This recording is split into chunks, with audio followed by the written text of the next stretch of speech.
केवळ एक कौतुकाचा विषय नाही, तर तुम्ही एक नवीन ऊर्जा घेऊन समाजकार्य पुढे नेण्याचा संकल्प करण्याचा हा दिवस आहे असं मला वाटतं.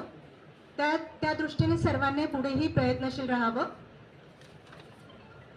तसेच आजच्या या महोत्सवामध्ये द्वितीय सत्रामध्ये उत्कर्ष काव्यधारा या राज्यस्तरीय कवी संमेलनाचं देखील आयोजन करण्यात आलेलं आहे. साहित्य हे समाजाचा आरसा असतं आणि कवीच्या शब्दातून समता आणि न्याय याचा विचार घरोघरात पोहोचवा हीच खरी बुद्ध जयंतीची भेट ठरेल.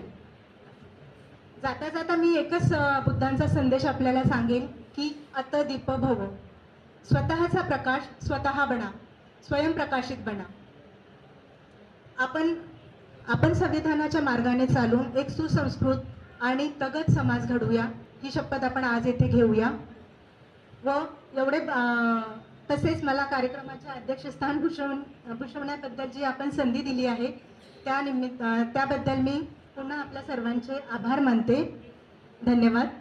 व अतिशय सुंदर असा हा कार्यक्रम आज येथे आयोजित करण्यात आलेला आहे त्याबद्दल मी सर्व आयोजक, मुख्य आयोजक, सह आयोजक व सर्वांनी हे शांततेने हा कार्यक्रम सोहळा उपस्थित राहून आणि शांततेत ऐकला त्याबद्दल मी सर्व अतिथीगण या सर्वांचेही मी अभिनंदन करते. नमो बुद्धाय. जय भीम, जय भारत.